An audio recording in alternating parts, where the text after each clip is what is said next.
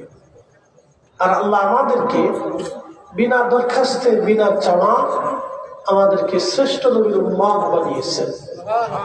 সেই জন্য আল্লাহর আসমানে আমরা একসাথে শুকরিয়া আদায় করে বলি আলহামদুলিল্লাহ। আমার বিষয় হচ্ছে কবর এবং কিয়ামত। প্রিয় উপস্থিতি, মানুষের জীবনের এক অবিচ্ছেদ্য অংশ। আমাদেরকে অবশ্যই এই জগতে চলে যেতে হবে, থাকার কোনো সুযোগ আমাদের কারণ। আমি একটা প্রশ্ন করি, জবাব দিবেন। 100 বছর বয়সী এখানে কোনো মুরব্বী আছে? এই গ্রামে 100 বছর বয়সী আছে? কয়জন আছে? একজন আছে। অর্থাৎ হচ্ছে আমি বলতেছি শতবর্ষী বয়সী মাত্র একজন আছে। বাদ বাকি গ্রামের যত মানুষ শতবর্ষী ছিল তারা সবাই কবরে চলে গেছে। তার অর্থ হচ্ছে আগামী 100 বছরে আমরা এখানে যারা বসে আছি তার হাজারের ভিতরে বা লাখের ভিতরে 99% আমরা কবরে চলে যাব। হয়তো 1-2 জন বেঁচে থাকলেও থাকতে পারে। এর অর্থ হচ্ছে আগামী 100 বছরের ভিতরে আমরা এই মাঠে আজকে যারা বসা তারা সবাই চলে যাবে। বুঝতে পারছেন? যেন কবর এবং কিয়ামত ইসলামের মৌলিক আকীদার ভিতরে বিশ্বাসের মধ্যে এটা একটা পার্ট। যেমন কোরআন আল্লাহ বলছেন যে পৃথিবীতে কারা সফল কারণ। যেমন আপনি ব্যবসায় লাভবান হতে চান, বিয়ে শাদীতেও কেউ ঠকতে চায় না, এখানেও সবাই লাভবান হতে চায়। খোঁজ করে দেখে যে শ্বশুর বাড়ি কি পরিমাণে সম্পদ আছে, শালা সম্বন্ধী আত্মীয় স্বজনরা কি কি কাজ করে, যাকে বিয়ে করবেন সে কি করে, তার লেখাপড়ার যোগ্যতা কতটুকু, চারিত্রিক গুণাবলী কতটুকু, কি আশায় বিষয়, শ্বশুরের কি পরিমাণ অর্থ সম্পদ আছে, বলে গেলে কি পরিমাণে পাবো। মরার আগেই চিন্তা করে যে সে মারা গেলে কি পরিমাণ ভাগ বটরে পাবো, এই চিন্তা অনেকে করে ফেলে।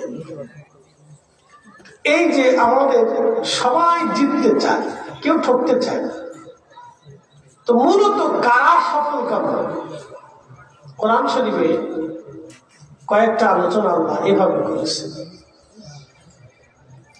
الذين يؤمنون بالغيب ويقيمون الصلاة ومما رزقناهم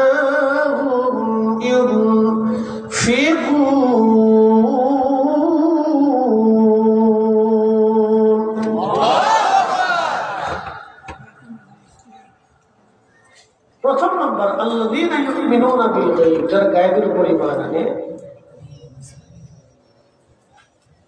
ওয়া ইউকিমুনাস সালাত, যারা সালাত প্রতিষ্ঠিত করে, ওয়া মিম্মা রাযাকনাহুম ইউনফিকুন, তারা তাদের রিজিক থেকে আল্লাহর পথে ব্যয় করে।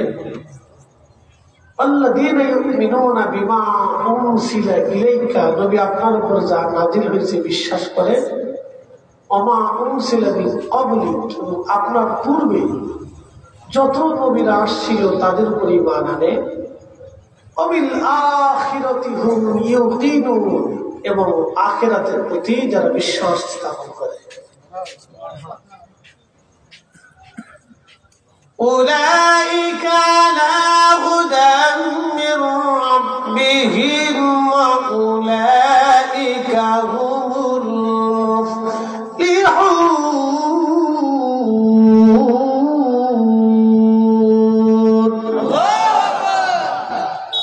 তারাই আল্লাহর দেওয়া হেদায়েতের উপর প্রতিষ্ঠিত থাকবে।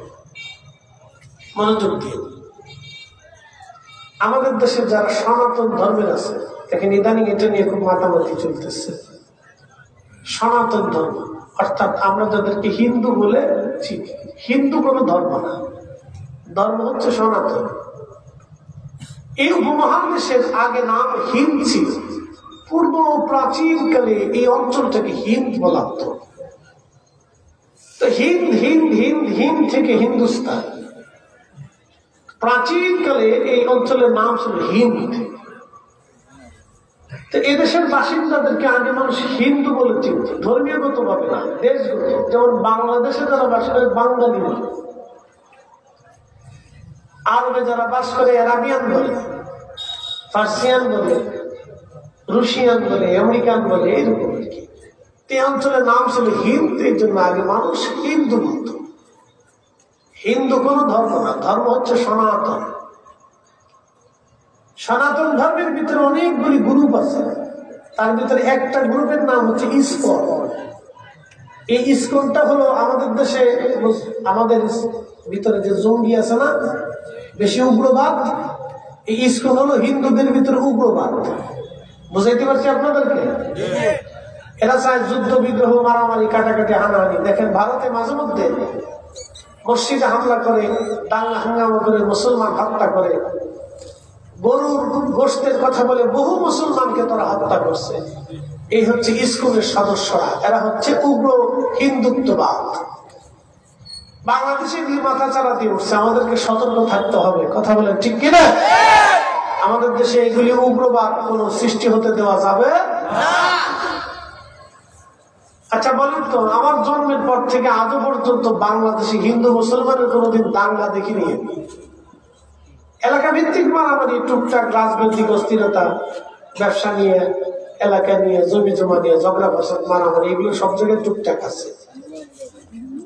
কিন্তু হিন্দু মুসলমান লড়াই, মুসলমান হিন্দু মারামারি, এই ধরনের কোন মারামারি, বৃহৎ আকারে গন্ডগোল আমি কোনোদিন দেখিনি।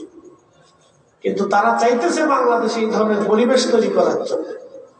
আমরা এগুলি হতে দিতে পারি না। কথা বলেন ঠিক কিনা? হিন্দুরা তারা ব্যবসা বাণিজ্য করবে, বসবাস করবে, পূজা অর্চনা করে, সেটা তাদের বিষয়। তারা দেশের নাগরিক। আমার যেমন অধিকার আছে তারও অধিকার আছে। তাই বলে এটা না যে হিন্দুত্ববাদের দোহাই দিয়ে উগ্রবাদ সৃষ্টি করে হিন্দু মুসলমানের দাঙ্গা বাধাই দিয়ে দুই গ্রুপ তৈরি করা, এটা আমাদের দেশে এক ধরনের অশান্তি সৃষ্টি করা। কথা বলেন ঠিক কিনা?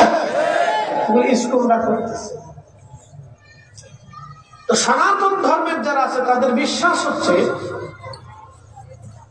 বিদ্যার দেবতা আছে, খাবারের দেবতা আছে, পানির দেবতা আছে, বৃষ্টির দেবতা আছে, তারপরে আপনার ওই আরো বহু নিরাপত্তা, মানে একটা গণেশ, একটা ঠাকুর, এরপরে আপনার কালী, দুর্গা, বুঝছেন না? এগুলো অনেক প্রতিমা তারা বানায়, সূর্যের পূজা করে। মানে কোন সময় কোন পূজা করে আমরা জানি না। শুনছি 12 মাসে 13 পূজা। এটা তাদের ধর্ম, তাদের বিশ্বাসে এরকম দেবতা হতে হতে হতে হতে হতে হতে একটা দুইটা দেবতা হয়নি, 33 কোটি দেবতা হয়েছে। আচ্ছা বলেন তো, 33 কোটি যদি দেবতাই থাকে তো বান্দার সংখ্যা কত নিয়েছে? সারা পৃথিবীতে হিন্দু আছে বা সনাতন ধর্মের অনুসারী কতজন আছে? 100 কোটি। 100 কোটি জন। 100 কোটি যদি সারা পৃথিবীতে হয়, তাহলে 33 কোটি যদি দেবতা এখানে থাকে, তাহলে ভাগে পেল কয়জন? কি কথা কথা কেন বুঝছেন? এটা তাদের বিশ্বাস। তাহলে ভাগে কয়জন? এরকম আছে, এটা তাদের বিশ্বাস। বলেন তো আপনারা, আমাদের রব কয়জন? যেমনি বলতেছেন মনে হয় যে মুসলমানই নাই। একসাথে বলেন রব কয়জন? এক আঙ্গুল উচ্চা করে বলেন কয়জন? একসাথে বলেন কয়জন? সব কিছু যিনি একসাথে নিয়ন্ত্রণ করেন তিনি কে? জবান খুলে বলেন তিনি কে? কোন সন্দেহ? কোন সন্দেহ? প্রিয় উপস্থিতি, খুব মনোযোগ দিয়ে, হিন্দু ধর্মের আর একটা বিশ্বাস আছে।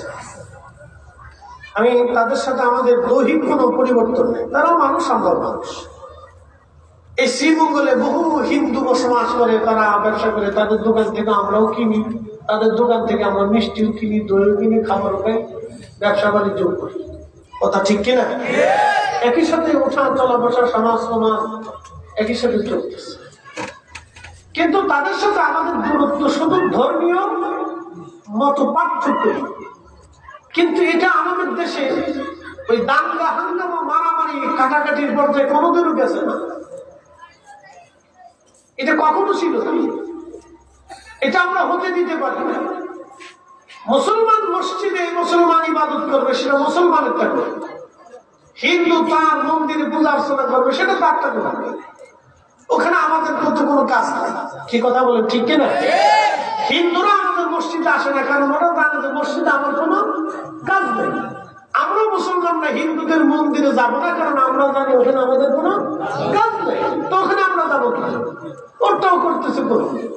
কিন্তু ইসকন দিয়ে উগ্র হিন্দুত্ববাদ দিয়ে আমাদের দেশের ভিতরে এই সাম্প্রদায়িক দাঙ্গা সৃষ্টি করার জন্য যে পায়তারা চলতেছে, এটা আমরা কখনো মেনে নিতে পারবো না। কথা বলা ঠিক কিনা? এগুলো উগ্রবাদ আমাদের দেশে চলবে না। তো মনোযোগ দিয়ে, তো তাদের আর একটা বিশ্বাস হচ্ছে মানুষ মারা যাওয়ার পরে ভগবান আবার তাদেরকে পৃথিবীতে পাঠায়।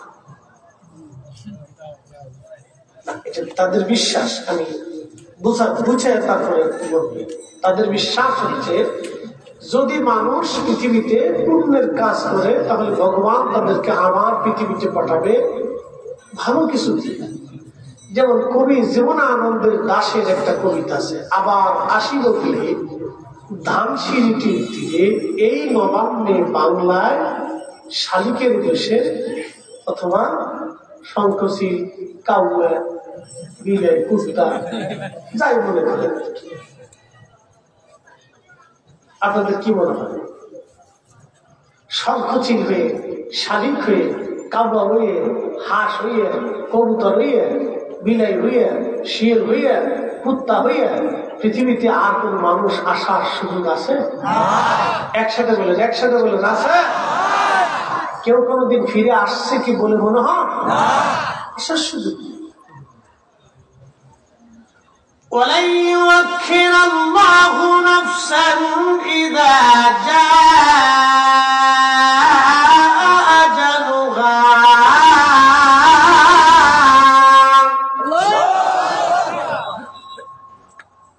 আমাদের বিশ্বাস, আমি সনাতন ধর্মের বিশ্বাসের কথা বলছি। এখন আমরা মুসলিমদের বিশ্বাস, আল্লাহ বলে দিলেন হাবিব উম্মতকে জানায় দেন পৃথিবীতে আর কখনো কোনদিন ফিরে আসার আর সুযোগ নাই। আমার বিষয়টা হলো কবরের আযাব এবং হাসর। এই দুইটা বিষয়ের প্রথম ধাপের নাম হচ্ছে কবর। আমরা কবরে চলে যাব, আমাদের বিশ্বাস। আমাদের দেহটা কবরে নিয়ে যাওয়া হয়, রূহটা আমার আল্লাহ নিয়ে চলে যান। মানুষের মৃত্যুর সময় যখন ঘনিয়ে আসে, তখন দেখবেন বান্দার দেহ থেকে রূহটা আল্লাহ নিয়ে চলে যায়, দেহটা পড়ে থাকে। রূহটা আল্লাহ নিয়ে চলে যান, দেহটা পড়ে থাকে। দেহ পড়ে থাকবে, রূহ চলে যাবে। রূহ যখন নিল, কোন রাস্তা দিয়ে নিল ওই রাস্তাও দেখা গেল না। যিনি নিলেন ফাইন্নাহু মুলাকিকুম, ওই মালাকুল মউত নিয়ে চলে গেলেন। মালাকুল মউত কেউ দেখা গেল না। যেই জগতে নিয়ে যাওয়া হলো কবরের জগৎ, ওই জগৎ দেখা গেল না। যার হুকুমে নিয়ে যাওয়া হলো তিনি রব্বুল আলামিন, তাকেও দেখা গেল না। কিন্তু যাকে নিয়ে গেল সে 60টা বছর আপনাদের মধ্যে বিচরণ করেছে। এই 60টা বছর ধরে আপনাদের মধ্যে বেঁচে রইল, 80 বছর ধরে বেঁচে রইল। তার বডি দেখা যায়, কিন্তু রুহু দেখা যায় না, আত্মা দেখা যায় না। এই রুহুটাকে নিয়ে চলে গেল আমার আল্লাহর হুকুমে আজরাইল। তার মানে রুহুটা সত্য, যিনি নিয়ে গেলেন তিনিও সত্য। যে জগতে নেওয়া হলো সেই জগৎ সত্য। সেই জগতের নাম কবর, সেই জগতের নাম হাসর। যেই জগতে নিয়ে যাওয়া হবে সেই জগৎ সত্য, যার হুকুমে নিয়ে যাওয়া হলো তিনি রব্বুল আলামিন, তিনিও সত্য। খুব মনোযোগ দিয়ে কথাগুলি শুনে যাবেন। সনাতনদের বিশ্বাস হলো পৃথিবীতে আবার তারা ফিরে আসবে শঙ্খ শালিকের বেশে, এই নবান্নে বাংলাতে আবার তারা ফিরে আসবে, কোনো পাখির বেশে ফিরে আসবে, শিয়াল কুত্তার বেশে ফিরে আসবে, মানুষের বেশে ফিরে আসবে, হাতির বেশে ফিরে আসবে, কুকুরের বেশে ফিরে আসবে। এটা হলো তাদের চিন্তা, কিন্তু আমাদের বিশ্বাস। আল্লাহ বললেন উম্মতকে জানায় দেন বন্ধু, একবার মরণ হলে দ্বিতীয়বার আর ফিরে আসার কোনো সুযোগ নাই। একবার মরণ হলে দ্বিতীয়বার আর আসার কোনো সুযোগ নাই। ইন্না লিল্লাহি, নিশ্চয় আমরা আল্লাহর জন্য, ওয়া ইন্না ইলাইহি রাজিউন, আমাদেরকে আবার আল্লাহর কাছে ফিরে যেতে হবে। আমরা ছিলাম আল্লাহর কাছে, আসছি দুনিয়াতে, আবার চলে যাব আল্লাহর কাছে। আল্লাহর কাছে ফিরে চলে যাব, কোনোদিন আর কোনো কালের জন্য ফিরে আসার আর দ্বিতীয়বার আর কোনো সুযোগ নাই। ওই কবরে নিয়ে চলে যাওয়া হবে, কবর কবর। এই জন্য আল্লাহ বলেন নবিল আখিরাতি হুম ইউকিনুন, যারা আখিরাতে বিশ্বাসী হয় তারা সফল কাম হবে। যারা আখিরাতে বিশ্বাসী হবে না, কবরে বিশ্বাসী হবে না, হাসরে যারা বিশ্বাসী হবে না, এক আল্লাহতে যারা বিশ্বাসী হবে না, এক রবে যারা বিশ্বাসী হবে না, আমার পেয়ারা রসুল, আমার হাবিবুল্লাহ, আমার রহমতের নবীর উপরে যারা বিশ্বাসী হবে না, নবীর আগে যত নবী আসছেন তাদের উপরে যারা বিশ্বাসী হবে না, ফেরেশতায় যারা বিশ্বাসী হবে না, হাউজে কাউসারে যারা বিশ্বাসী হবে না, হাসরে যারা বিশ্বাসী হবে না, জান্নাত জাহান্নামে যারা বিশ্বাসী হবে না, আল্লাহ ডাক দিয়ে বলতেছেন ইন্নাল্লাযীনা কাফারু মিন আহলিল কিতাবি ওয়াল মুশরিকিনা ফি নারি জাহান্নাম খালিদিনা ফিহা।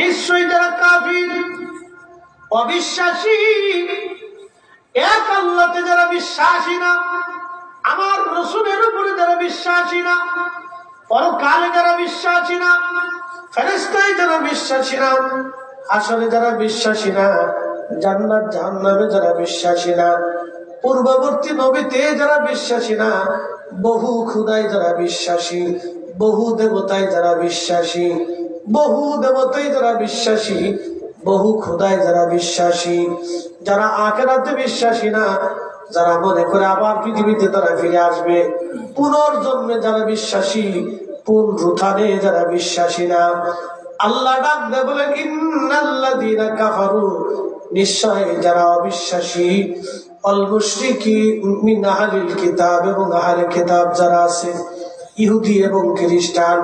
খ্রিস্টানদের বিশ্বাস হলো আল্লাহ আছে, কিন্তু আল্লাহর বউ আছে, আল্লাহ গোলা ভাইনু আছে। কি ভাবলেন আপনারা? আল্লাহর মনে বউ দরকার নাকি? হ্যাঁ, আল্লাহ বউ নিয়ে হয়ে থাকে। কি পাগল, কি বিশ্বাস, ভ্রান্ত বিশ্বাসের উপর মানুষ প্রতিষ্ঠিত। শিক্ষিত হায়ার এডুকেটেড পারসন না বিশ্বাস করতেছে গড আছে, গডের স্ত্রী আছে এবং ছেলে মেয়ে আছে, গডের বউয়ের দরকার। অথচ আল্লাহ বলে দিলেন আল্লাহুস সামাদ, আমি মালিক, আমি কারো মুখাপেক্ষী না, আমার বউ লাগে না, ফুলাফান লাগে না, কারণ আমি তো ওই বউ ফুলাফান আমি নিজেই সৃষ্টি করছি। যা আমি সৃষ্টি করি ওটার মুখাপেক্ষী আমি না। রব যেটা সৃষ্টি করেছেন আল্লাহ সেই সৃষ্টির প্রতি মুখাপেক্ষী না, বরং সমস্ত সৃষ্টি আল্লাহর প্রতি মুখাপেক্ষী। কথা বুঝেন নাই মনে হয়? আবার বলি, বলেন এই জমিনের প্রতি কি আল্লাহ মুখাপেক্ষী? একসাথে বলেন, আমাদের প্রতি আল্লাহ মুখাপেক্ষী। আমরা কিছু টাকা পয়সা, সোনা দানা এগুলো দিব না, কি বলেন? সোনা দানা কে বানাইছে? একসাথে বলেন, কে দিছে? জমিন কে বানাইছে? তো জমিন আল্লাহ বানাইলেন, আল্লাহর জমিনের দরকার নেই।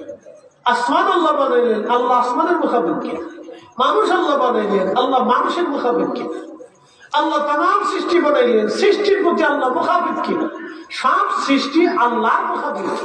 আমরা আল্লাহর মুখাবিদ কি? আল্লাহ সূর্য উঠাইলে আলো পাবো, না উঠাইলে পাবো না। আল্লাহ বৃষ্টি দিলে পানি পাবো, নতুবা পানি পাওয়ার কোনো সুযোগই নেই। আল্লাহ শীত দিলে ঠান্ডা পাবো, নতুবা পাওয়ার কোনো রাস্তা নেই। আল্লাহ গরম দিলে গরম পাবো, নতুবা বিকল্প কোনো ব্যবস্থা নাই। আল্লাহ নিঃশ্বাস দিলে পাবো, নতুবা একটু মারার ওই সময় গোটু পাবো, কোনো সুযোগ নাই। আল্লাহ দিলে স্ত্রী পাবো, নতুবা বহু লোক আছে যাদের জীবনে কোনোদিন স্ত্রী হয় নাই, অনেক নারীর জীবনে পুরুষই হয় নাই, সে আর কোনোদিন বিয়ে হলো না। তার ওইভাবে সে চিরকুমারী রয়ে গেল, তার নসিবে নাই। যারা সাধু সন্ন্যাসী বিয়ের থা করে না, তার কপালে বউ নাই,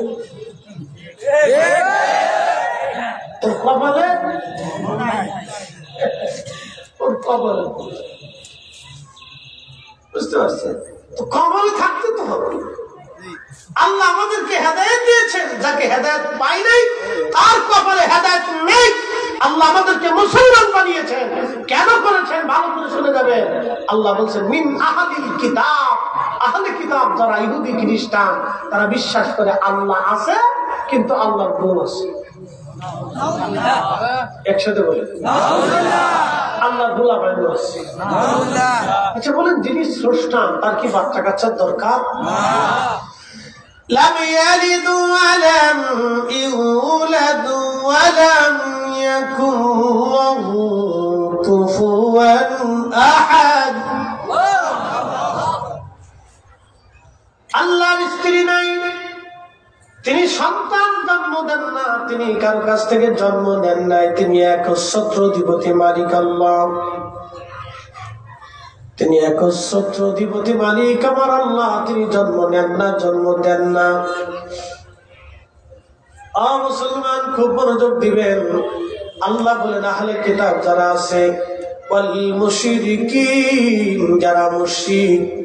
মুশরিক কারা? যারা শিরিক করে, মনে করে সূর্যটা আমার খোদা, সূর্যের পূজা অর্চনা শুরু করে দিল। ওরা ভাবে সূর্যটা আমার খোদা, সূর্য আলো দেয় এই জন্য সূর্য খোদা, গাভী দুধ দেয় এই জন্য গাভী দেবতা। কথা বুঝেন নাই মনে হয়? গাভী কি দেয়? খালি কি দুধই দেয়, দুধ দেয় না?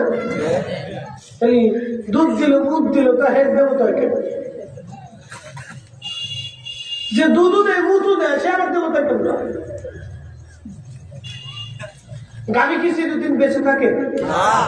মরে যায় না? কথা কেন? কেন যে মরে যায় সে দেবতা কেমনে হয়? আচ্ছা সূর্য উদয় হয়, ডুবে যায় না? তো যে ডুবে যায় সে খোদা কেমনে হয়? কি কথা কেন? কেন জোরে বলে। আবার কি আছে? আগুনের পূজা করে। কিসের পূজা? ভাবি আগুনই আমার খোদা বলে। কারণ কি? সে আলো দিচ্ছে, সে জ্বলতেছে, সে রান্নার খাবার দিচ্ছে, তার দিয়ে কোনো কিছু হচ্ছে, আগুন না হলে কিছু চলে না। সে ভাবতেছে এটাই খোদা। আচ্ছা বলেন, আগুন আমরা নিজেরাই জ্বালাই, আবার ফু দিলে নিভে যায়, পানি দিলে বন্ধ হয়ে যায়। তাহলে যে নিভে যায়, যে বান্দার অন্যের কর্তৃক সে জ্বলে এবং অন্য কর্তৃক যে নিভে যায়, বলেন সে কি খোদা হতে পারে? সেও খোদা। এবং যারা মুশরিক, যারা শিরিক করে, অংশীদার সাব্যস্ত করে আল্লাহর সাথে, লা শারীকা লাহ, আল্লাহর কোন শরীক নেই, তিনি একচ্ছত্র মালিক, তিনি একমাত্র রব। কথা বলেন ঠিক না? একমাত্র রব কে? একসাথে বলেন কে? বুঝতে হবে আপনাদের। কেন বুঝাইতেছি? সামনে বুঝাইতেছি, আপনাদের কি বুঝবেন? তিনি কেন রব বুঝাইতেছি, তার একটা ডকুমেন্টস আপনাদের সামনে উপস্থাপন করি, মনোযোগ দেন। আমরা কেন আল্লাহকে আল্লাহ বলে স্বীকার করি? পৃথিবীতে আল্লাহ 4 জনকে সারা পৃথিবীর বাদশা বানিয়েছে। একজন হচ্ছে নমরুদ, আরেকজনের নাম বখতে নসর। 2 জন অবিশ্বাসী। একজনের নাম যুলকারনাইন, তিনি মুসলমান। আরেকজন সুলাইমান আলাইহিস সালাম, তিনি নবী এবং দিনার।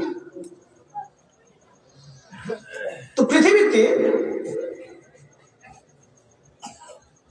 নমরুদের পরে বাদশা হয়েছিলেন বাদশা জুলকারনাইন, তার একটা নাম হচ্ছে সেকেন্দার, আবার কেউ বলতেছে আলেকজান্ডার, যার যার বলতে পারে বিভিন্ন নাম। দা গ্রেট আলেকজান্ডার নাম শুনেছেন, আসলে মূলত আলেকজান্ডার কিন্তু বাদশা জুলকারনাইন না। সম্রাট আলেকজান্ডার বাদশা জুলকারনাইন না, আলেকজান্ডার আরেকজন ছিল। তিনিও বিশ্ববিজেতা একজন পৃথিবীর অন্যতম সামরিক ছিলেন, অনেক বড় যোদ্ধা বাদশা ছিলেন, কিন্তু আলেকজান্ডার জুলকারনাইন না। জুলকারনাইন আলেকজান্ডারের বহু আগে সৈয়দনা ইব্রাহিম আলাইহিস সালাতু ওয়াস সালামের জামানাতে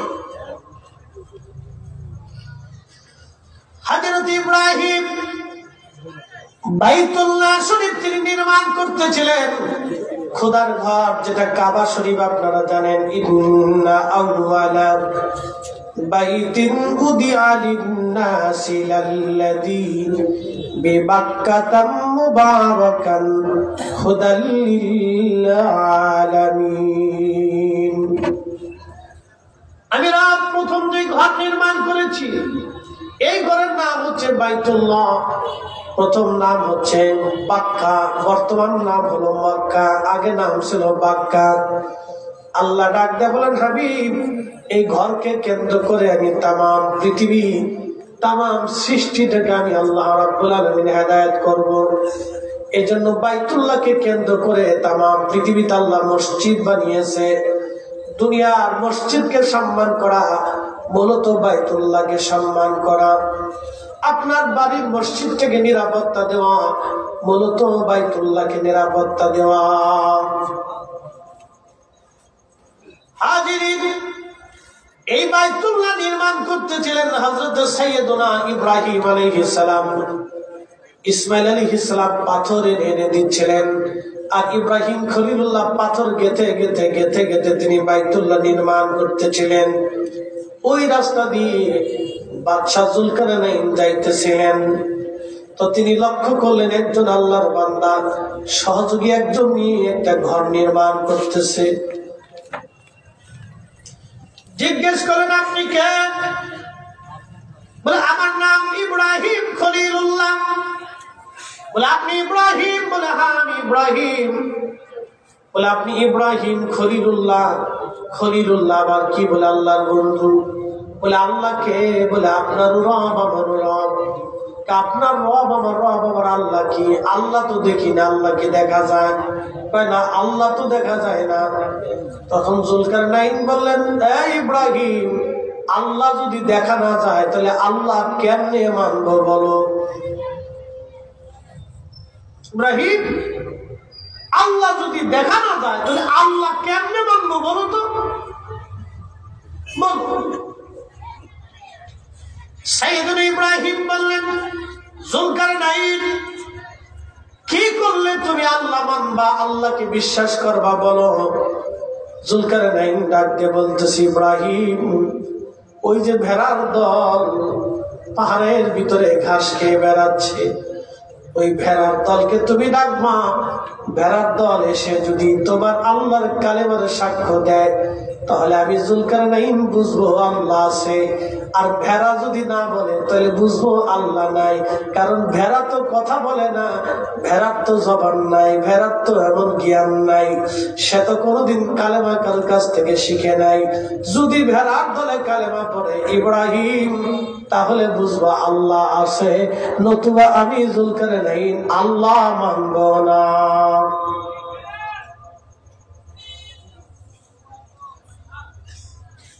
Attention. ইব্রাহিম আলাইহিস সালাম ভেড়ার দলে দেখছে, ভেড়ার দল এদিকে আসো। তো নবী ডাকছে, সব ভেড়ারা দৌড়িয়া সাইয়েদনা ইব্রাহিম খলিলুল্লাহ আলাইহিস সালাতু ওয়াস সালাম, আমাদের মিল্লাতের বাবা, তিনার কাছে এসেছে। আমাদের মিল্লাতের বাবা ইব্রাহিমের কাছে এসে ভেড়ার দল দাঁড়াইছে। সাইয়েদনা ইব্রাহিম বললেন, ভেড়ার দল, তোমরা সাক্ষ্য দাও আমি ইব্রাহিম আল্লাহর নবী, আল্লাহর খলিল, এবং আল্লাহ কালিমাতুত তাওহীদের সাক্ষ্য তোমরা দাও। প্রত্যেকটার ভেড়ার জবান খুলে গেল। প্রত্যেকটা ভেড়া তখন বলতে লাগলো লা ইলাহা ইল্লাল্লাহু ইব্রাহিম খলিলুল্লাহ। একবার জোরে বলা যাবে কি আল্লাহু আকবার? বলেন আল্লাহ আছে না নাই? সাথে বলেন আছে।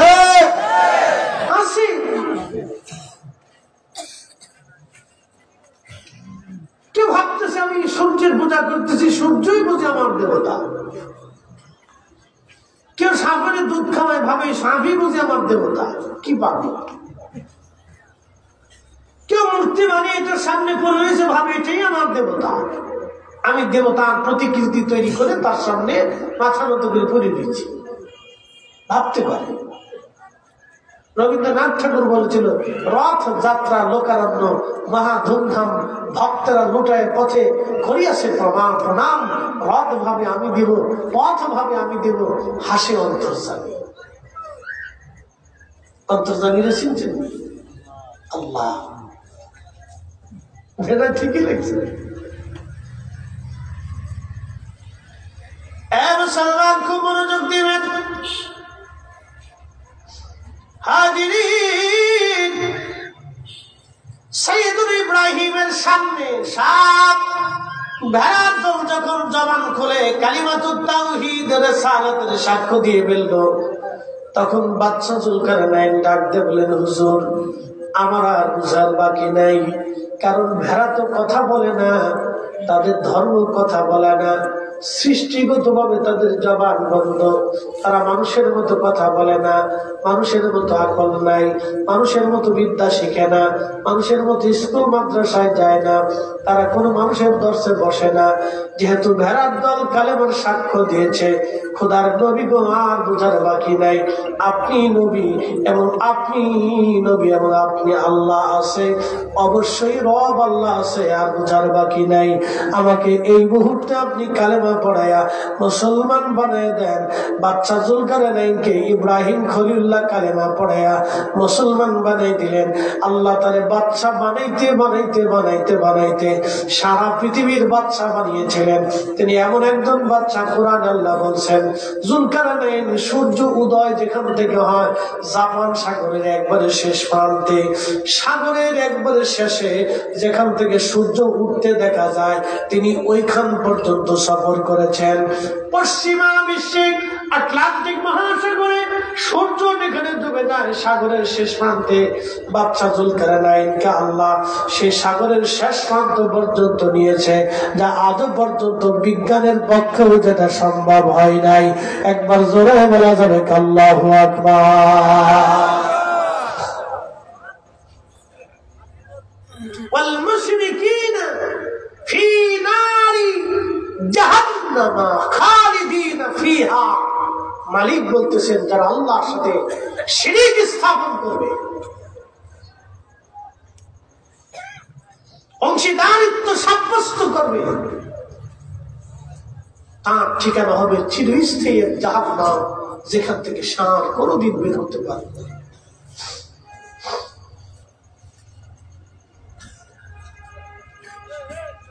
বন্ধু আমার, শ্রীমঙ্গলবাসী মনোযোগ দিবেন, কথাগুলি ভালো করে বুঝে যাবেন। আমার রব আমার আল্লাহ, তিনি আছেন। এই বাস্তবতা যদি আপনি দেখতে চান, সাইয়েদনা ইব্রাহিমকে যে আগুনের মধ্যে পোড়ানো হয়েছিল, যে কুণ্ডলির মধ্যে ফেলানো হয়েছিল, সেই জায়গাটা এখনো ইরাকের বাগদাদে আছে। আরেকটু যদি আপনি আল্লাহ বুঝতে চান, তাহলে আপনি হেরেমে চলে যাবেন কাবা শরীফে। কাবা শরীফের একটা জায়গা আছে মাকাম ইব্রাহিম, ইব্রাহিম আলাইহিস সালামের পায়ের ছাপ, সেই পাথরের মধ্যে এখনো আছে সাইয়্যিদুনা ইব্রাহিম আলাইহিস সালাম। ইব্রাহিম খলিলুল্লাহ আলাইহিস সালাতু ওয়াস সালাম তিনি কাবা ঘর নির্মাণ করতেছিলেন। ঠিক কাবা তো অনেক উঁচু হয়ে গেল, আল্লাহ কোনো পাচ্ছেন না। সাইয়্যিদুনা ইসমাইল একটা পাথর নিয়ে আসলেন, ওই পাথরের উপরে কদম রাখলেন ইব্রাহিম। পাথরটা অটোমেটিক উপরের দিকে যাইতো, আবার নিচে চলে আসতো, আবার উপরে যাইতো, আবার নিচে চলে আসতো, আবার উপরে যাইতো, আবার নিচে আসতো। ওই পাথরের মধ্যে পায়ের ছাপ বসে গেল, দাগ বসে গেল। একসাথে বলবেন আল্লাহু আকবার। আল্লাহ আছে না নাই? জোরে বলেন, একসাথে বলেন আসেনি। বিশ্বাস করতে হবে, দৃঢ়ভাবে যকীন রাখতে হবে, কঠিনভাবে যকীন রাখতে হবে। মালিক একজন, তামাম সৃষ্টি যিনি পরিচালনা করেন। আমাদেরকে ফিরে যেতে হবে ওই আল্লাহর কাছে। কার কাছে? একসাথে বলুন, কার কাছে? সুম্মা তুরাদ্দুনা ইলা আলিমিল গায়বি ওয়াশ শাহাদাত।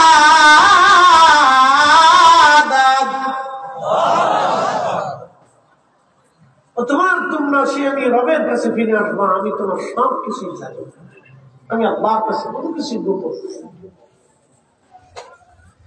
আল্লাহ আছে আর যদি বুঝতে চান চলে যাবেন ফিলিস্তিনের বাইতুল আকসা। এখনো সেই পাথরখানা এখনো আছে, পাথর থেকে এখনো সুঘ্রাণ আসে। 1400 বছর ধরে একটা পাথর আমার রাসূলের জন্য দাঁড়িয়েছিল। পবিত্র মেরাজের রাত্রিবেলা আল্লাহ নবী সমস্ত নবীদের ইমামতিতে নামাজ শেষ করলেন।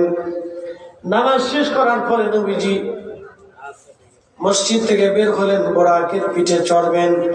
ঠিক এমন সময়, ঠিক এই মুহূর্তে পাথর নবীকে সালাম দিল। পাথরে যখন রাসূলকে সালাম দিল, ঠিক তখনই রাসূল কারীম ডাক দিয়ে বলেন, পাথর কেন তুমি সালাম দাও, কি হয়েছে?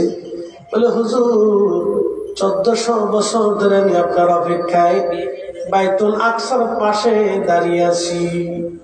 বলে, কেন? ইয়া রাসূলুল্লাহ, এই জন্য দাঁড়ানো, আপনি মেরাজ করবেন, আপনি উরুস করবেন, আসমানের দিকে রওনা হবেন। আপনি আপনার পবিত্র কদম আমার পিঠের উপরে রেখে আপনি উরুস শুরু করবেন। ইয়া রাসূলুল্লাহ, কদমে একটু ধুলির আশা আমি 1400 বছর ধরে দাঁড়ানো আছি। আল্লাহর নবী ওই পাথরের উপরে কদম রাখলেন। আল্লাহ ডাক দিলেন, পাথর নরম হয়ে যাও, আমার বন্ধুর যাতে কোনো কষ্ট না হয়। আমি আমার বন্ধুকে দাওয়াত করেছি, পাথর তুমি নরম হয়ে যাও। পাথর সঙ্গে সঙ্গে নরম হয়ে গেল।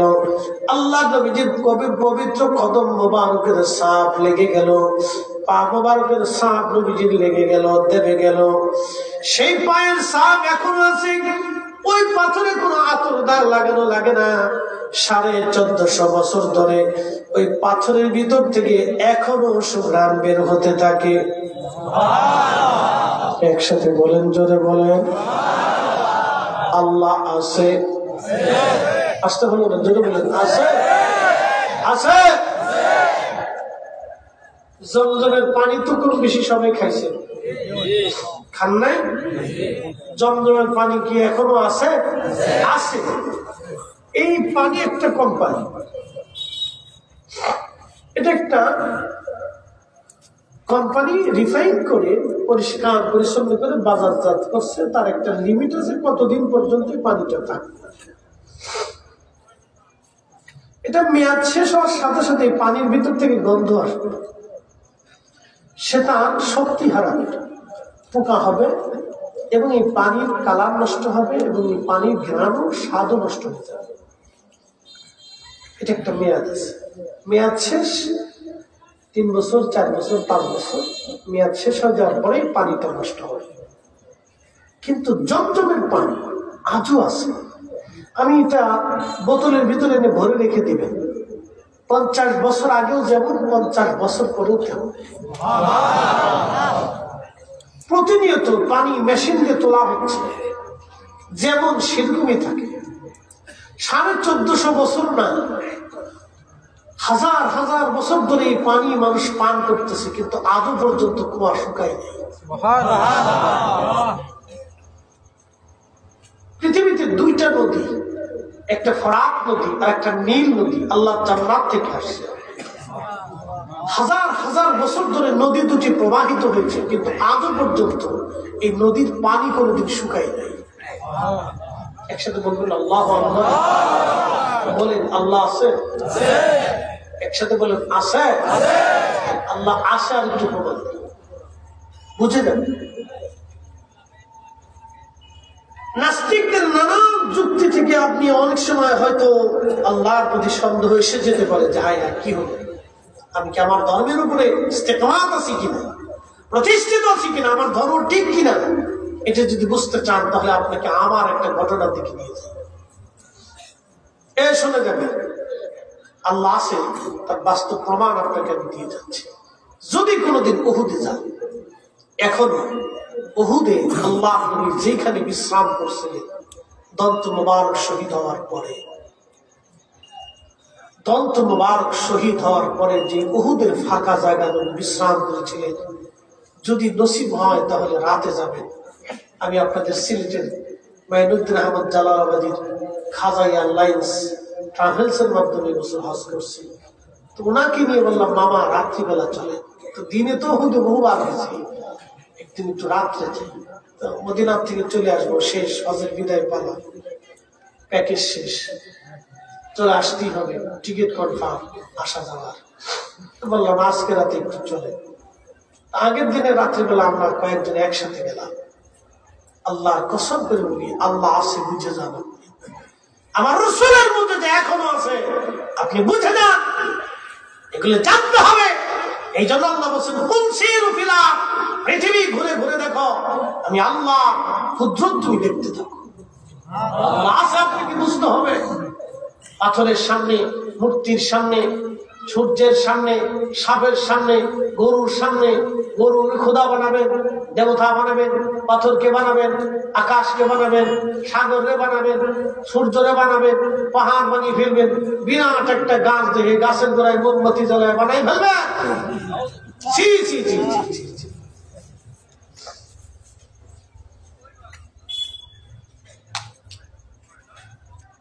প্রিয় উপস্থিতি, হাজিরিন, উহুদে চলে গেলাম রাত্রিবেলা। আল্লাহর কসম করে বলি, মাহফিল সাক্ষী, ওই রবের হাতে আমার জীবন এবং আমার নূর। যখন উহুদে রাত্রিবেলা এখানে চলে গেলাম, বাতাসে শুধু ঘ্রাণ আসতে লাগলো। খোদার কসম, পৃথিবীর এমন কোন আতর বানানো হয় নাই যে আতরের মতো ঘ্রাণ ওই ঘ্রাণ হবে, ওই আতরটা ওই ঘ্রাণের মতো হবে, এমন কোন সুঘ্রাণ পৃথিবীতে নাই। এতই চমৎকার সুঘ্রাণ আসতে লাগলো। ঘ্রাণ এসে এসে পোড়া উহুদ পাহাড়ের ওইখানে একবারে সুগন্ধময় হয়ে গেল। দীর্ঘ সময় আমরা বসে রইলাম। এশার নামাজ ওইখানে পাহাড়ের ছোট্ট একটু জায়গার ভিতরে আমরা ছোট্ট করে জমাত করলাম। এশার নামাজ পড়লাম, নফল পড়লাম, দোয়া করলাম, মিলাদ শরীফ পড়লাম, দোয়া করলাম, খোদার দরবারে আরজি জানাইলাম, চোখের পানি ফেললাম।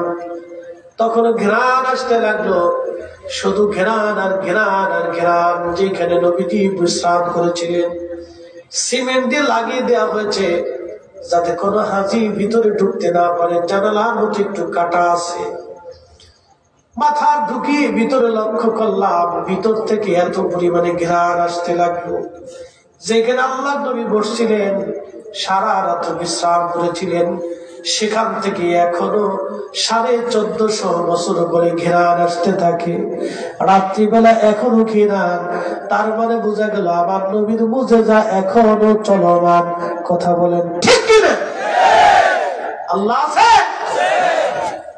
আল্লাযীনা ইউমিনুনা বিমা উনজিলা ইলাইকা, আপনার উপর যা নাযিল হয়েছে দৃঢ় বাক্যে বিশ্বাস করে নিবে, হে রাসূল আমার আপনাকে বিশ্বাস করতেই হবে, এ নবী আমার আপনাকে বিশ্বাস করতেই হবে। আপনাকে বিশ্বাস না করলে সে ইমানদার হবে না। আপনার উপরে যাহা নাযিল হয়েছে তাহা একবারে বিনা বাক্যে মেনে নিতে হবে। আপনাদেরকে বুঝতে হবে ফিতনা সারা পৃথিবীতে ছড়িয়ে যাচ্ছে। আমাদের ঈমান যাতে কখনো দুর্বল না হয় সেদিকে নজর রাখতে হবে। বলেন আল্লাহ আছে? একসাথে বলেন আছে। ফিরে যাব কার কাছে? একসাথে বলেন কার কাছে? আল্লাহ আছে, আরো প্রমাণ দিচ্ছি। প্রিয় উপস্থিতি, আমার রব আমার আল্লাহ আছেন, বাস্তব প্রমাণ আমি আরো দিতে পারি আপনাদের সামনে। কেবল কয়েকটা বাস্তবতা থেকে দিলাম। নবীজির চুল মুবারক যদি আপনি দেখতে চান তাহলে দেখতে পারবেন। এখনো আল্লাহর হাবিবের চুল মুবারকের পাশে দুরূদ শরীফ পড়লে নবীজির চুল মুবারক থেকে এখনো সুঘ্রাণ বের হতে থাকে। সুবহানাল্লাহ বলা যাবে না? কি বলেন আল্লাহ আছে না নাই? আল্লাহ অবশ্যই আছে। সেরা আমাদেরকে বললেন, আমার বান্দারা তোমরা আমার কাছে ফিরে আসবা। তো ফিরে যাওয়ার প্রথম ধাপ নাম হচ্ছে কবর। কবর, এই কবরে আমাদেরকে যখন সমাহিত করা হবে, আল্লাহর হাবিব কবরের পাশে দাঁড়াইতেন। কবরের পাশে দাঁড়ানোর পরে মাটি দেওয়ার পরে নবীজি বলতেন, ইস্তাগফিরু লিআখিকুম, তোমরা তোমার ভাইয়ের জন্য ইস্তেগফার করো, কেননা কিছু সময় পরে মুনকার নাকির আসবে প্রশ্ন করার জন্য। তিনটি প্রশ্ন কবরে হবে। এক নাম্বার, মান রাব্বুকা ওয়া মা দীনুকা মা কুনতা তাকুলু ফি হাক্কি হাযার রাজুল। মনোযোগ দিয়ে কথাগুলি শুনবেন। প্রথম প্রশ্নটা হবে তাওহীদ নিয়ে, আল্লাহর একত্ববাদ নিয়ে প্রশ্ন হবে। মান রাব্বুকা, তোমার রব কে? দুনিয়াতে যদি আপনি আল্লাহর একত্ববাদের উপরে নিজেকে দৃঢ় বিশ্বাসী করতে না পারেন তাহলে কবরের প্রশ্নের জবাব আপনি দিতে পারবেন না।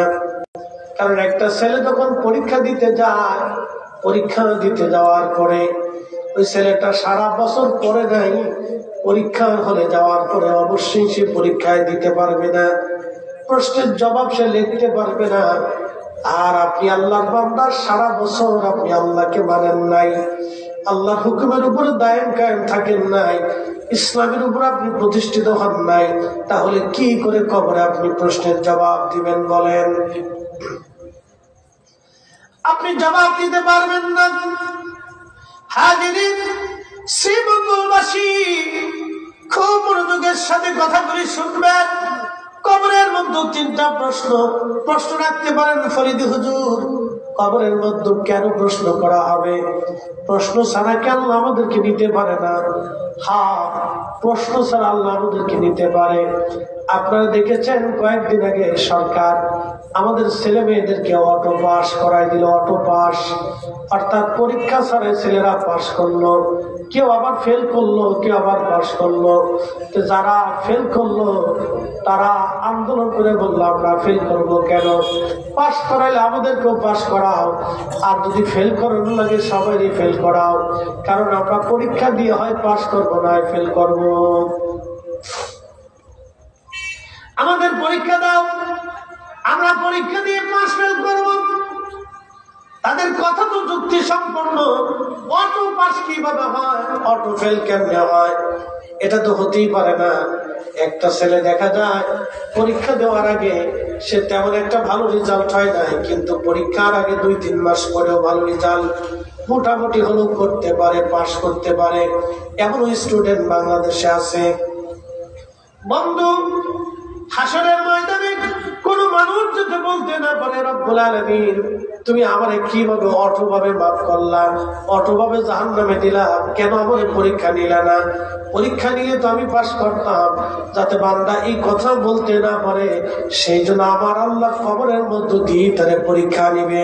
মা রাব্বুকা, তোমার রবকে, ওমা দীনুকা, তোমার দিনকে, মা কুনতা তাকুলু ফি হাক্কি হাযার রাজুল।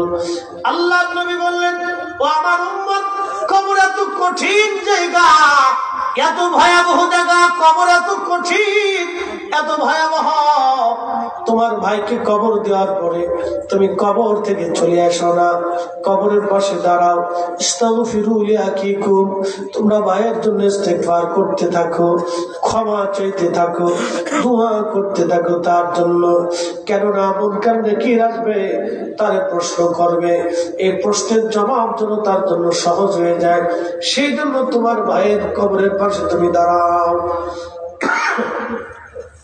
আল্লাহ নবী আরো বললেন, কত সময় পর্যন্ত তুমি দাঁড়াবা?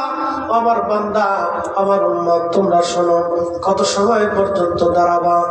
একটা উট জবাই দিয়ে সামনা সিলাইয়া গোশত বানাইয়া এই উটটাকে মানুষের মধ্যে বন্টন করতে যে সময়ের দরকার, এই সময়টা পর্যন্ত তুমি তোমার ভাইয়ের কবরের পাশে দাঁড়ায় দাঁড়ায় দোয়া করতে থাকো, যেন তোমার ভাইয়ের কবরে আযাব আল্লাহ হালকা করে দেয় এবং প্রশ্নের জবাব যেন আল্লাহ সহজ করে দেয়। একবার জোরে বলা যাবে কি আল্লাহু আকবার?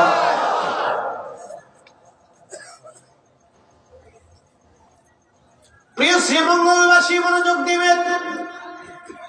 এই জন্য কবর থেকে তাড়াহুড়া করে চলে আসবেন না, কবরের পাশে দাঁড়াবেন, কিছু সময় দোয়া করবেন।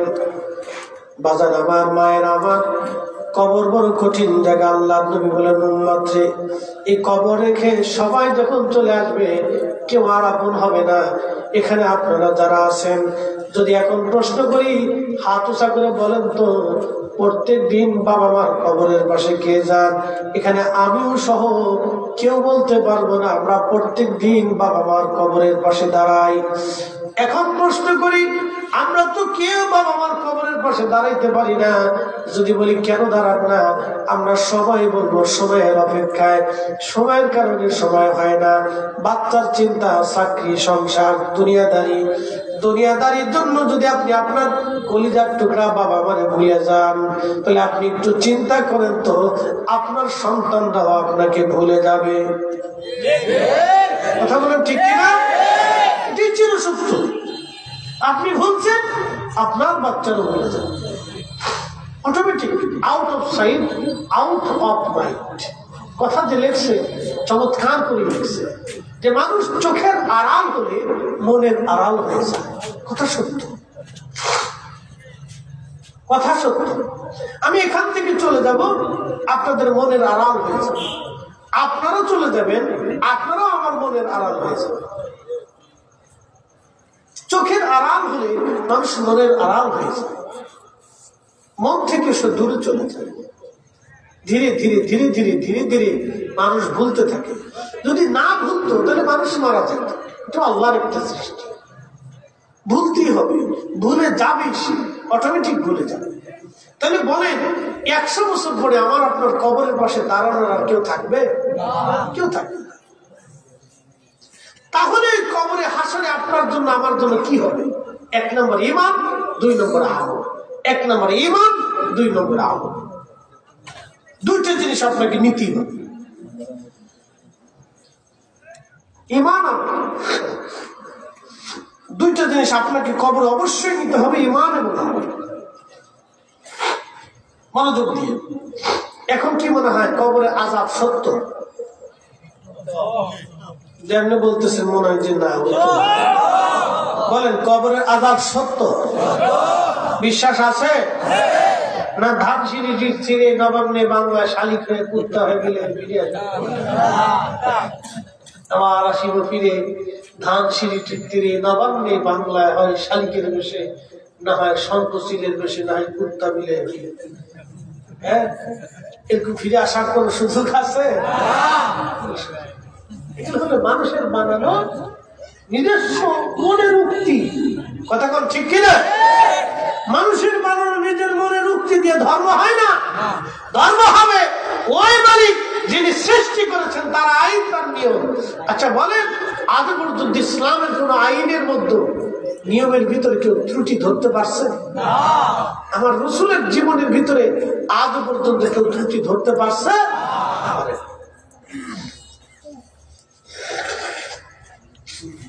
ঠান্ডাতে কি লাগে, যেটা লাগে বুঝি না, এটাও আল্লাহ দিয়ে রাখছে।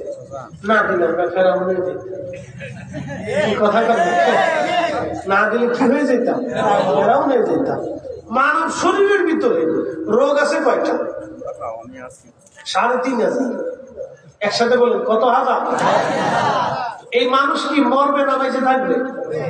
তো মানুষ যদি মরে যায় তাহলে মানুষ কি খোদা হতে পারে? ভগবান হতে পারে? দেবতা হতে পারে? প্রভু হতে পারে? মানুষ প্রভু হতে পারে, কিন্তু এই মানুষকে অনেকে প্রভু বানিয়ে ফেলতেছে, খোদা বানিয়ে ফেলতেছে। যেটা মরণশীল এটা খোদা হইতে পারে, বুঝতে হবে এটা আল্লাহর মুখাপেক্ষী। কথা ঠিক কিনা? আমরা মুখাপেক্ষী কার? আল্লাহ। তাহলে আমরা চাবো কার কাছে? আল্লাহর কাছে। একসাথে বলা যাবে না আল্লাহু আকবার? বলেন, কবরের আযাব সত্য? সত্য? বিশ্বাস আছে? আমরা মুসলমান, আমরা অবশ্যই বিশ্বাসী। কথা বলেন ঠিক কিনা? আসেন, কেবল কবরে চলে গেছি, এবার হাসরে চলে যাই। প্রিয় উপস্থিতি, আল্লাহ রাব্বুল আলামিন আরেকটা জগৎ কায়েম করবে। এই জগতের নাম হচ্ছে হাসরের জগৎ। এখন দুনিয়ার জগতে আসি, এই জগৎ শেষ হয়ে যাওয়ার পরে আর একটা জগতে যাবো, আলমে বারজাখ, যেটাকে কবরের জগৎ বলা হয়। এই কবরের জগতে যদি আপনি ভালো আমল করে যান, আল্লাহ আপনাকে কবরে নিয়ে, আল্লাহ জান্নাতি পরিবেশ দিয়া আপনার কবরটা গেল কবরু রওজাতুম মিন রিয়াদিল জান্নাহ, আল্লাহ আপনার কবরটাকে জান্নাতের বাগান বানায় ফেলবে। একসাথে বলেন না মারহাবা। একদিন মাটির ভিতরে হবে ঘরে মন আমার, কেন বন্ধ দালান ঘর। এই কবর আছে, কবর সত্য, তার বাস্তবতা যদি আপনি বুঝতে চান তাহলে আপনাকে নিয়ে চলে যায়। পৃথিবী বিখ্যাত একজন আল্লাহর ওলি ছিলেন, তার নাম মুহাম্মদ ইবনে সুলাইমান জাসুরি রাহমাতুল্লাহি আলাইহি। খুব মনোযোগ দিবেন। আমরা মানুষ মারা যাওয়ার 24 ঘন্টা পরে আমাদের শরীর থেকে পায়খানা রাস্তা দিয়ে একটা পোকা বের হয়ে আসে। এই পোকাটা তামাম শরীরের মধ্যে ছড়ায় যায় এবং শরীর থেকে গন্ধ আসতে থাকে, পচা পচা গন্ধ। মানুষ মারা যাওয়ার 24 ঘন্টা পরে কিন্তু মানুষের শরীর পচে না, মানুষের শরীর ফেটে যায় না, মানুষের শরীরে পচন লাগে না। পচন শুরু হয় 3 দিন পর থেকে, পেট ফেটে পচন শুরু হয়। 24 ঘন্টা পরে পচন লাগে না। 24 ঘন্টার ভিতরে পায়খানা রাস্তা থেকে পোকা এসে তামাম শরীরে ছড়ায় যায়। এই পোকার গন্ধে মানুষ কাছে যাইতে পারে না, দ্রুত গতিতে কবরে নামানো হয়। 3 দিন পরে পেট ফাটা শুরু হয়। 17 দিনের মধ্যে সারা শরীর ফেটে যায়। 1 মাসের মধ্যে সমস্ত শরীর মাটির সাথে মিসমার হয়ে যায়। মানুষ মরে গেল, 1 মাসের মধ্যে তার জীবনের সব শেষ হয়ে গেল। কিছুই নাই তার জীবনে, কোনো বাহাদুরি নাই, কোনো তাকাব্বুরি নাই। কোটি কোটি টাকার সম্পদ, 4 পয়সাও তার জীবনে কাজে লাগে নাই। কি কথা কন না কেন, ঠিক কিনা? 4 পয়সাও কাজে লাগে, 1 পয়সাও কাজে লাগে। হাজার হাজার কোটি টাকা রেখে চলে গেল, 1 পয়সাও কাজে লাগে নাই। যারা মানুষের হক নষ্ট করে দিন, সুদের কারবারি করিয়া, সুদের কারবারি করিয়া, ঘুষের কারবারি করিয়া অন্যায় করিয়া অন্যের টাকা মেরে দিয়ে, অন্যের সম্পদ জমি মেরে দিয়ে, আল্লাহ যারা অন্যের টাকা মেরে দিয়ে কোটি কোটি টাকার মালিক হয়ে কবরে যারা চলে গেল, এরা এতই বলদ, এতই বোকা, আর একটা পয়সাও জীবনে কোনোদিন কাজে লাগলো না। কি কথা কর না কেন, ঠিক কিনা? একটা কথা মনে রাখবেন, আল্লাহর সিদ্ধান্তের বাহিরে আপনি একটা ভাতের দানাও বেশি খেতে পারবেন না। পারবেন না, সম্ভব। আমার জন্য সাহেবের দাওয়াত বাড়ি ভাই অনেক খাবারের ইন্তজাম করছে। তা আলেমরা আসলে তো আপনারা যথেষ্ট সম্মান করেন, খাবারের আইটেমটা একটু বেশি থাকে, তো বিভিন্ন ধরনের খাবার ইন্তজাম করছে। আমি কিন্তু 2 পদ দিয়ে খেয়ে চলে আসি, বাকি 6 পদ করে দিচ্ছি। ওই 6 পদ আমার নসিবে নাই। কি কথা বল না, ওই 6 পদ আমার নসিবে নাই। নসিবে নাই দেখে আমি খাইতে পারি না। আল্লাহ আমার নসিবে রাখছে মানুষের বাড়ি ভাত খাওয়ান, আমার স্ত্রীর হাতের খাওয়ান আমার খুব কম নসিবে হয়, নসিবে নাই। আর আমার স্ত্রী মাঝে মধ্যে আফসোস করে যে কি হইল, কিছু করার নাই তো, আমার নসিবে তোমার হাতের খাওয়ান নাই। না থাকলে আমার আর কি করার আছে, পাবলিকের বাড়ি খেতে, কিছু করার নাই, নসিবে নাই। কি করবো, জোর করে তার নসিব করা যায়? কি কথা বল লাগবে, যাবে যাবে না। খুব মনোযোগ দিয়ে আমরা ফিরে যাবো কার কাছে? আল্লাহর কাছে। কোনো শব্দ কথা খুব ডিপলি মনোযোগ দিবে। তো আমাদের সাধারণত মানুষ মারা দেওয়ার পরে আমাদের 24 ঘন্টা পরে এই দুর্গন্ধ, পচা গন্ধ আসতে থাকে। কিন্তু রসুলের একজন আশিক মারা গেল, মুহাম্মদ ইবনে সুলাইমান জাজুলি। শাহজালাল ইয়ামিনী যখন বাংলায় কালেমার দাওয়াত দিতে এসেছেন, তখন তিনি মরক্কে কালেমার দাওয়াত দিতে গেছেন। ইয়ামিনী মুজাদ্দিদি বাংলাতে, আর সুলাইমান জাজুলি তখন মরক্কোতে। একই টাইম, 800 বছর আগে। একসাথে বলবেন আল্লাহু আকবার। দুইজন সেম সমসাময়িক, 800 বছর আগে। মুহাম্মদ ইবনে সুলাইমান জাজুলি মরক্কে ইন্তেকাল করলেন। 70 বছর পর ওনার দেশের রাজা তিনি চিন্তা করলেন, আমার দেশের কৃতি সন্তান, আমার দেশের এত বড় অলি অন্য জায়গা থাকবে তা হয় না। তিনি তার নিজের দেশে আনার জন্য তার কবর খনন করলো। 70 বছর পরে কবর খনন করার পরে দেখা গেল 70 বছর আগে যেভাবে দাফন করা হয়েছিল 70 বছর পরে অমনি আছে। আর একটু চুল পরিমাণ ত্বক নষ্ট হয় নাই, কাপড়ের কাপড় নষ্ট হয় নাই, এবং তার ভুরু পর্যন্ত নষ্ট হয়ে যায় নাই, একটা চুল পর্যন্ত পড়ে যায় নাই, তার চেহারাও নষ্ট হয় নাই, লাবণ্যতাও নষ্ট হয় নাই, এবং রক্ত সঞ্চালন তখনও বন্ধ হয় নাই। একবার জোরে বলা যাবে আল্লাহু আকবার। আল্লাহ আছে, একসাথে বলেন আল্লাহ আছে। কবর আছে, জোরে বলেন কবর আছে। কবরে জান্নাত আছে। আল কবরু রাউযাতুম মিন রিয়াদিল জান্নাহ। কারোর কবর আল্লাহ জান্নাতের বাগান বানায়, এটা তার বাস্তব প্রমাণ। কথা বলেন ঠিক লাগে?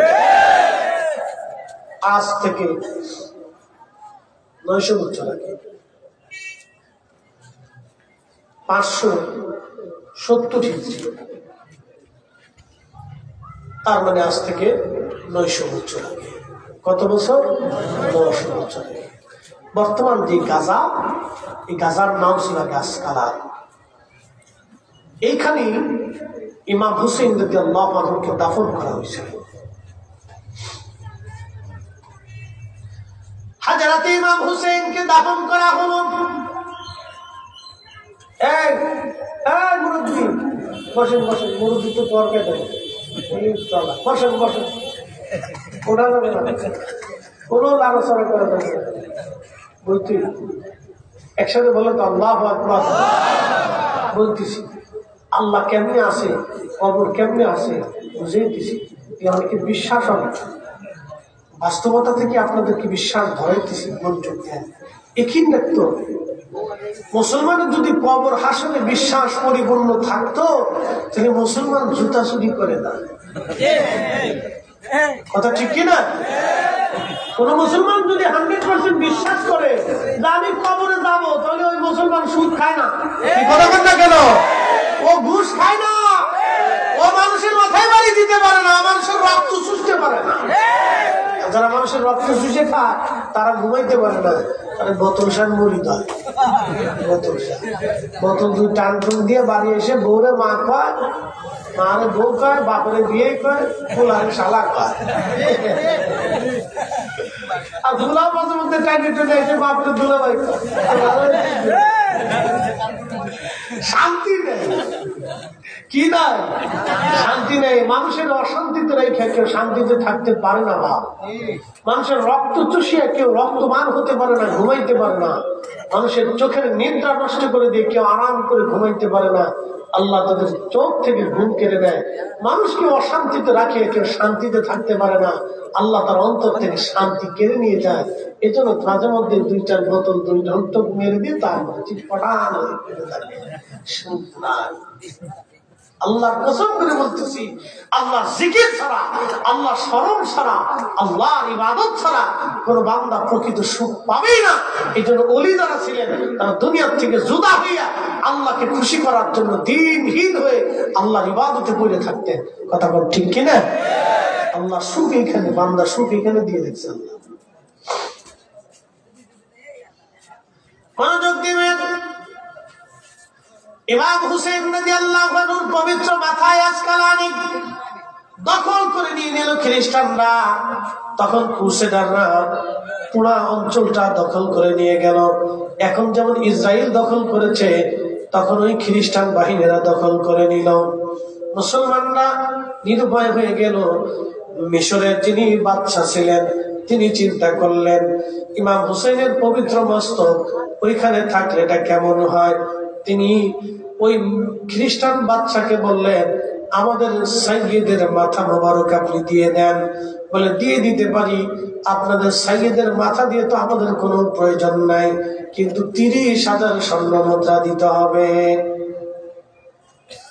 সেই সময় 30,000 স্বর্ণ মুদ্রা বাড়ির কাছে কথা না, 30,000 স্বর্ণ মুদ্রা তিনি রাজি হয়ে গেলেন। তিনি চিন্তা করলেন টাকা চলে যাক, কিন্তু ইমাম হুসেনের পবিত্র মস্তক মাথা মোবারক উঠাইয়া আমি সম্মানের সাথে নিয়ে আসবো। এর থেকে বড় খেদমত আমার জীবনে আর কি হতে পারে। তো বাদশা, মিশরের বাদশা তিনি রাজি হয়ে সুলতান তিনি 30,000 স্বর্ণ মুদ্রা পাঠিয়ে দিয়ে লোক লস্কর নিয়ে সৈন্য সামন্ত নিয়ে মুসলমানদেরকে নিয়ে তিনি ইমাম হুসেন রাদিয়াল্লাহু আনহুর পবিত্র মাথা মোবারকের কাছে গেলেন। নিজের জুতা খুলে ফেললেন এবং সমস্ত সৈন্য বাহিনী যারা ছিলেন, আমির উমরা আলেম উলামা যারা ছিলেন, তাদের জুতাও খুলে ফেলে দিয়ে নগ্ন পায়ে, খালি পায়ে তারা সবাই ইমাম হুসেন রাদিয়াল্লাহু আনহু রওজায় গেলেন। মাটি উঠি পবিত্র মস্তক যখন উঠাইলেন, আল্লাহু আকবার, 579 অর্থাৎ 550 বছর আগে, 470 বছর আগে যেইভাবে দাফন করা হয়েছিল ইমাম হুসেনের পবিত্র মাথা মোবারক 470 বছর পরে ওইভাবেই আছে। তখনও তার মাথা মোবারক থেকে ফুটায় ফুটায় রক্ত পড়তেছিল। তখনও ওনার ঠোঁট নষ্ট হয় নাই, চেহারা নষ্ট হয় নাই, চুল পড়ে যায় নাই, লাবণ্যতা নষ্ট হয় নাই, নুরানিয়ত নষ্ট হয় নাই। তখনও পবিত্র মাথা থেকে আল্লাহর বেহেশতের ঘিরান আসতেছিল। একবার জোরে বলা যাবে কি, ইয়া রাসূলুল্লাহ। কবরে আল্লাহ কবরকে জান্নাত বানাবে, বিশ্বাস আছে? বাস্তব প্রমাণ দেখে যান, লক্ষ লক্ষ মুসলমান সাক্ষী।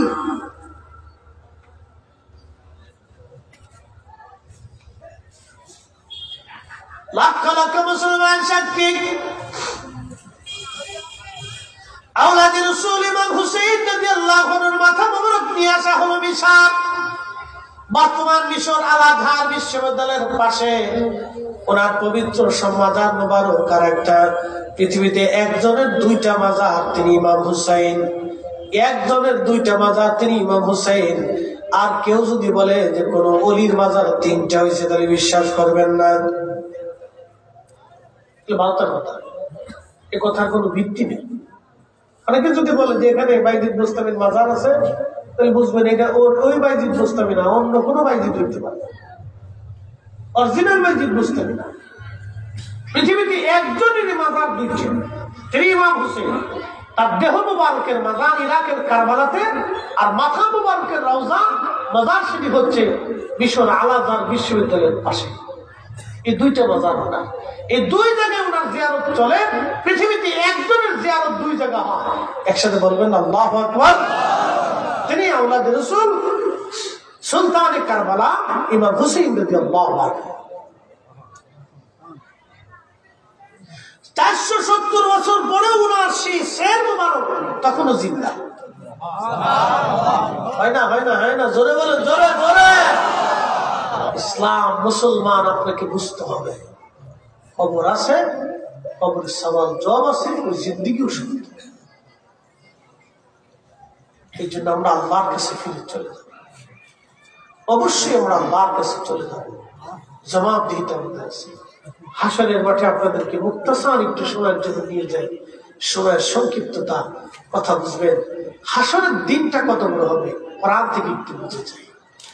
তারুজুল মালাইকাতু ওয়ার রূহু ইলাইহি ফি ইয়াউমিন কানা মিকদারুহু 50,000 সানা। এক সেকেন্ড করে 60 সেকেন্ড যদি হয় তাহলে 1 মিনিট হবে, 1 মিনিট করে 60 মিনিটে 1 ঘন্টা হবে, 1 ঘন্টা করে 12 ঘন্টায় 24 ঘন্টায় দিন ও রাত হবে। 24 ঘন্টার দিন ও রাতের হিসাবে 365 দিন একটা বছর আসবে, 16 বছর। চন্দ্র বছর না, 16 বছর। 365 দিনে একটা বছর। এই 365 দিনের বছর আপনি যদি 50,000 বছর ধরেন তাহলে যত বড় হবে হাসরের একটা দিন হবে তত বিরাট, একটা দিন হবে তত বিরাট, একটা দিন হবে তত বিরাট। ওই হাসরের জন্য আমাদেরকে প্রস্তুতি নিতে হবে। কত কঠিন এবং ভয়াবহ হবে মুক্তাসার একটু শুনে যান। তাম সৃষ্টির মানব জাতি হাসরের মাঠে আল্লাহ দ্বারা করা। পৃথিবীতে যেরকম জায়গায় জায়গায় নদী আছে, খাবার আছে, হোটেল আছে, রেস্তোরাঁ আছে, ছায়া আছে, বিশ্রামের জায়গা আছে, হাসরের মাঠটা এরকম হবে না। শুধু মাঠ হবে এবং মাঠের উপরে শুধু সূর্য হবে। সূর্যটা একেবারে কাছাকাছি হবে, 1 থেকে 2 কিলোমিটার উপরে হবে। আল্লাহ নবী বলতেছিলেন এই সূর্যের উত্তাপে মানুষের পুরা শরীর থেকে শুধু মানুষ না, হাসরের মাঠে জিন দাঁড়াবে, ফেরেশতা দাঁড়াবে, পশু পাখি দাঁড়াবে, মানব জাতি দাঁড়াবে। আল্লাহ সৃষ্টির যত মখলুক আছে সব মখলুক হাসরের মাঠে আল্লাহর আদালতে দাঁড়াবে হিসাব প্রদান করার জন্য। আপনার বাড়ির গরুটাও দাঁড়াবে। হুজুর এটা কি বলতেছেন? হ্যাঁ, আপনার ঘরের বিড়ালটাও হাসরের মাঠে আল্লাহর আদালতে দাঁড়াবে। হ্যাঁ, আপনার বাড়ির কবুতরটাও হাসরের মাঠে আল্লাহর আদালতে দাঁড়াবে। আপনার বাড়ির মোরগ মুরগিটাও হাসরের মাঠে আল্লাহর আদালতে দাঁড়াবে। জঙ্গলের প্রাণী বাঘ, ভাল্লুক, মহিষ, সাপ, বিচ্ছুরাও হাসরের মাঠে আল্লাহর আদালতে দাঁড়াবে। সেই দিন তারাও আল্লাহর কাছে বিচার ফায়সালা চাবে। বলে এটা কি হুজুর? ইমাম সুয়ুতি আল-হামিল ফাতাল মুজাল্লাদুস সানি মাসালিকুল হুনাফা বিওয়ালিদিল মুস্তাফার ভিতর লিখতেছে, মাহশরের কঠিন মাঠে গরু মহিষটাও আল্লাহর আদালতের বিচার দাঁড়াবে। গরু দক্ষিণ পাড়ার গরু হুগলিয়া, দক্ষিণ পাড়ার গরু যায় বলবে আল্লাহ, উত্তর পাড়ার গরু ছুটে এসে আমাকে মারছিল আল্লাহ, আমি দুনিয়ার কোনো বিচার পাইনি, রাত তুমি মালিকে অভিদ্দিন, আজকে বিচার করে দাও। আল্লাহ বললেন তোমাকে যেভাবে মারছিল তুমি সেইভাবে তাকে মেরে দাও। সেদিন আল্লাহ বিচার করবে, সেই গরু ওইভাবে মারবে। কিন্তু গরু, ছাগল, মুরগি, ভেড়াদের বিচার করার পরে আল্লাহ তাদেরকে মাটি বানাই দেবে।